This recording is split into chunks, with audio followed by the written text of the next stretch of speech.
Want to make a podcast? Spotify's got a platform that lets you make one super easily and then distribute it everywhere and even earn money, all in one place for free. It's called Spotify for Podcasters. Here's how it works.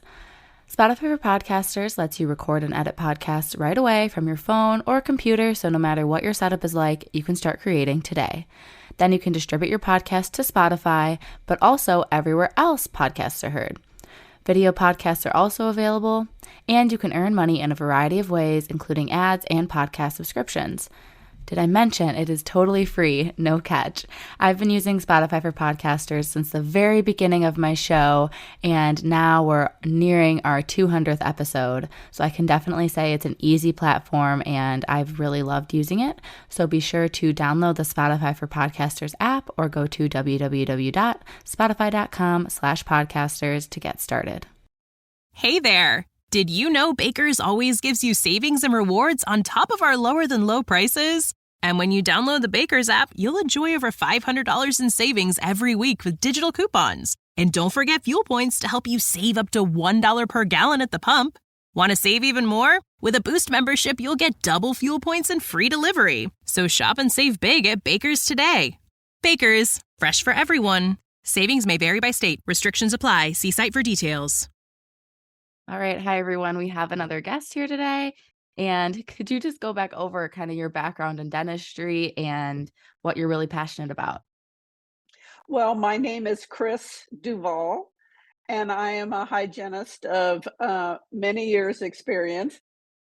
And I have practiced pretty much all the time through my experience. I did retire clinically a few years ago, but I still write and coach and teach on better ways to take care of our patients. And so in 2000, I basically burned out. I thought it was burnout, but in reality, it was moral injury. Have you heard of the term moral injury? I've heard of it. Thankfully, not too familiar with it myself yet, but Yeah. heard of it. Well, sometimes it happens quickly after you get out of school, and other times it can take years to develop. But it really is burnout is about the person, or they make it seem like about the person. Um, we can't tolerate working in a busy practice, or we don't tolerate working well with others, or whatever it is that they make it about the person, and they say, oh, you just need to go to a yoga retreat or take some time off. But really, I think what happens is that you come to realize that the things that you value and that you want for your patients and yourself, it is hard to realize those things due to different constraints in the practice and with insurance companies. And so just kind of be aware of how things are going. But I think the first thing that you want to do when you are coming out of your practice is determine who you're going to be, both for yourself and for your patients, because who you're going to be drives what you do for your patients. So in my case, after I kind of had my meltdown in dentistry, I decided I was going to become a lifeguard for my patients, because I overlook a pool of patients. And you can, when you're in relationship with patients, you can talk about anything. So when you see things going on in patients' lives or different risk factors, you can easily talk about those. So, um, yeah, finding out who you want to be for your patients, and how you're going to develop your philosophy of care is really important as you come out of dental school. I have a son that is a dentist, so I know he went through a lot of these same challenges when he was getting ready to make his decisions of what he was going to do. So when we're coming into a practice, I can already see how valuable the hygienist's role is, especially like you're saying, that patient rapport, and they oftentimes trust the hygienist more than the dentist. So, how can we, as new dentists in a practice, kind of build on that rapport that the hygienist has in a way that's respectful of the patient and the hygienist and help with, I guess, treatment plan acceptance or talking about these conditions that we might be seeing? Wow. That's the whole crux of it, isn't it? Yep. Well, I think, the important thing is to, first of all, let the hygienist that you're working with, whether it's in your own practice or in an associateship, let them know that you're willing to play on their team. And as you come into the practice, it's not that you come in there, ready to change everything that they're doing, but, just build value for what they're doing for the patients that you co-see. And, yeah, just realize you're part of this team and you're all here for the same purpose, and be willing to learn from the hygienist that's in your practice. Lots of times they have a lot of experience and understanding and knowledge and relationships with the patients. They can help you as a dentist foster that relationship and teach you how to build relationships with patients too. So it's important. So you mentioned discussing with them, like, what advice do you have for me in terms of building relationships with the patients here? Are there any other conversations that we could have with the hygienist before there's even a patient in the chair? I think just again letting her know that you're there to learn from her as well, because you can't walk out of dental school knowing all there is to know about actual patient care. And ask her what her primary focus is when she sees a patient, and learn from her as to what she's doing, how she does it. And when you come from that approach, there will probably be things come up that maybe in the form of conversations that the two of you may find out that there may be a better way to do that now.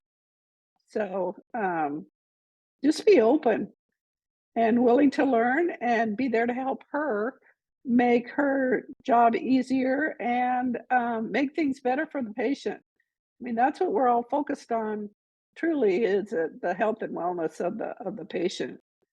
So Since you made that shift, you said almost 20 years ago, to being more proactive and really looking out for different risk factors in your patients more than you even did before with that like lifeguard role. Can you tell us about how that changed what your day-to-day career looked like and the, I guess, reward that you got back from that?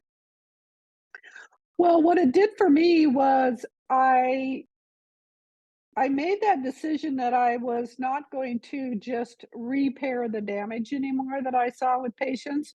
What I was going to do is I was going to prepare them for health in everything that I did. So there were three factors that I shifted from the repair side over to the prepare side.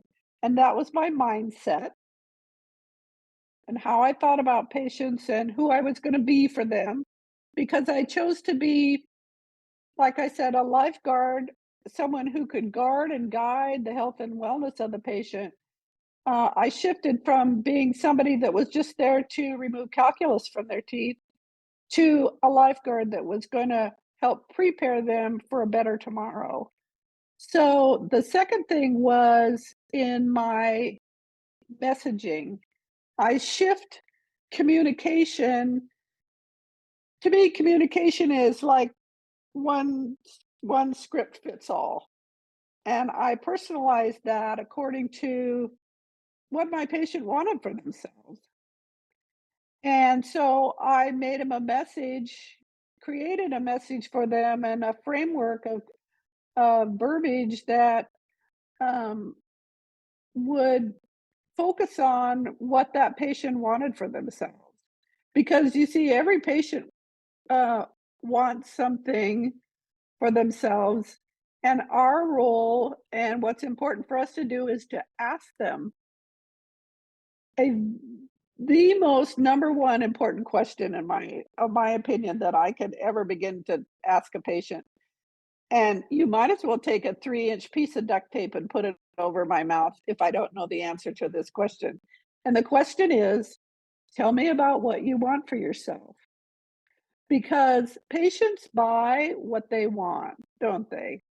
And so it's like, have you ever gone into, say, buy a car and the car salesman comes out and says, without even asking you anything, I want to show you this car over here. This is a perfect car for you. You need to invest in this car. Well, that's not what I want. So you have to go back and really find out what your patient wants for themselves. It can be a lot of different things. And you also have to find out what it is that your patient needs to in order to give themselves permission to do what you've recommended that they do. So so your messaging is very, very important. Make it personal, practical, and create a message that has stickiness that they won't forget. And then the third thing is your clinical habits. So the emerging science is showing us that we need to be taking better care of our patients, doing that by um, making sure that there's a match between the science and our protocols. Right now, there's a huge mismatch between the two. And what I mean by that is, there's more to just coming in and having your teeth cleaned every few months to keeping your mouth and your body healthy. So we got to update your clinical habits and your protocols to make sure they're in alignment with the science. What advice would you have for either a patient that is new to the office and they've been out of dental care for a while, or they're new to the office and they've been seeing another dentist like their whole life?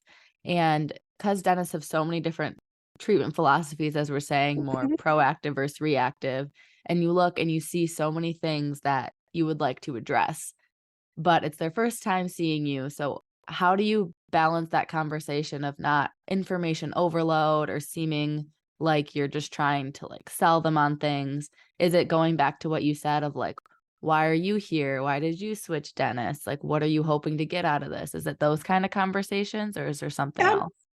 Absolutely. You gotta listen to the patient's story, and oftentimes um, there's things that the patient didn't feel were addressed. I mean, they're shifting to your practice for some reason, and that's important. You're right, it's important to find out. And also, um, give them what they want. Like, if a patient comes in and says, "I just shifted because, and I'm here today just to get my teeth cleaned." Great, have a seat, let's take a look, find out what's going on. And, when you be sure and ask that question, tell me about what you want for yourself very early into your appointment. That's going to guide um, what you talk about. And it's also going to guide what you do. So, in my case, what I would do was I would find out what the person wanted for themselves, and then I'd do my evaluation to see what their perio health is and their cavity status, and then their general health and wellness status. And if somebody told me, "Well, I want to be healthy," well, how healthy do you want to be? I'll do anything you tell me to do. So all you have to do at that point is because you know what they want for themselves and you've evaluated all the parameters with your, um, finding out what their different statuses and where they want to be. And all you have to do is step into that gap because you know how to get them from point A to point B. So you just step into that gap and make recommendations because you've told me you want to be healthy as you can get. Here's what I'm going to recommend for you today. In addition to cleaning your teeth, I'm going to recommend we do X. So just give them the opportunity to focus and frame all your conversation around what it is they want for themselves. I mean, it's the same treatment that if you had just hadn't asked that question, but your patient is gonna be much more open to accepting your recommendations if you do it in that frame. That's great advice, and I know for questions about dental school, it's been a while, but I know you mentioned your son was is a dentist as well.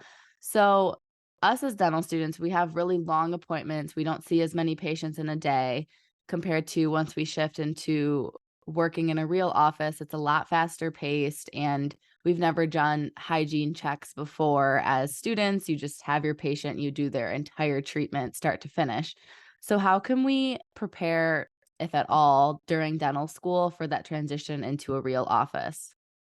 Well, I think that one of the things, and it goes back to what we were talking about before, is make some agreements because your hygienist is going to be the one that's going to be coming to you most often and interrupting whatever procedures you're doing. And so I think that, at least for me, I would develop a great way to, um, well, let me back up. Ask the dentist that you're going to be working with. I mean, as a hygienist, what I would do is ask the dentist I'm going to be working with, how do you want me to best tell you that I'm ready for an exam?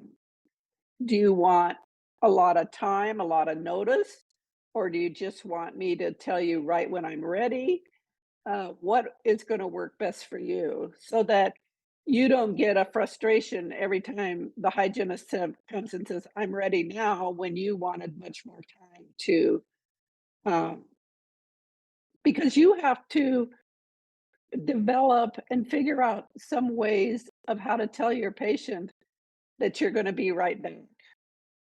And so it often works well if you can delegate something to your assistant to do while you're gone, so that'll help keep moving your process forward instead of everything just coming to a big halt while you're in Yeah, so there. those And are other go ahead. conversations to have with the hygienist once you start on a new team, like, what's our system gonna be? What's gonna be most effective? Yes, yes. And, you know, from my perspective, it always works so much better and it'll be a better outcome. You'll have more engagement if you ask that question, tell me about what you want for yourself. And then I always reminded my doctor, no matter how many times had seen the patient, I'd always start with, Doctor, Sarah here today is most concerned about her overall health and wellness. And so because of that, here's what I've recommended for her today. And we'd just like your confirmation and also to see what you think about what she wants. So just develop ways to communicate with each other and include the patient in that. But that doesn't happen overnight. But the Mhm. more you sit down and talk about it and make agreements, one of the first mistakes I made when I went back to hygiene after I quit 20 some years ago, I would go to my dentist and I would say, "Oh my gosh, you should see this patient's teeth. She really needs you to do a complete overhaul, rehab of her mouth." And he goes, "Well, that's nice you think that. Tell me about what the patient wants." Because we can have all kinds of grandiose ideas about what we think they need, but you always have to go back to what does that patient want for themselves. So it's really important. And oftentimes they're the same things as what you think they need, but you just have to approach it in a very different way so that it comes across to the patient that it's part of what they want. They'll get their results that they by doing Yeah, that's great advice, and we've talked kind of a few overarching messages today, but are there any other final advice that you want to get out to listeners or like a take home message? Um, yes, there is, and especially in the world right now of, um, the lack of hygienists and what some doctors will do just to keep a hygienist sitting in the chair. And I heard something that really made sense to me, and it was a question that, this guy asked, and it didn't have to do with dentistry, but this so fits into dentistry. And he needed to know the answer to this question. And I think this is so telling. He would ask them, what of these four things is most important to you? Money, and this is in relationship to a job. Say it's a hygienist that you're interviewing for a job. What's most important to you? Money, accolades and recognition, growth, or relationships? And there's only one answer, and that is growth. Because if you're focused on growth, being in that place where you can be better and do better and do more for your patients, the rest of them will follow. So, and for you guys, when you're getting out of school, I mean, that's when your growth zone really takes off. There's a lot of growing you have to do. I mean, I've been in dentistry 50 some years and I'm still growing every day. And so be focused not only for yourself, but for your team members that you'll be working with, that, hey, we're all here to grow, to get better and do better for our patients. So be focused on growth. Thank you for that. And if people have follow-up questions for you about anything, what's the best way for them to get in touch with you? They can email me at Cris, Cris, at thelifeguardapproach.com. Perfect. Yeah. Thank you so much. You are so welcome. It's nice talking to you today, Haley.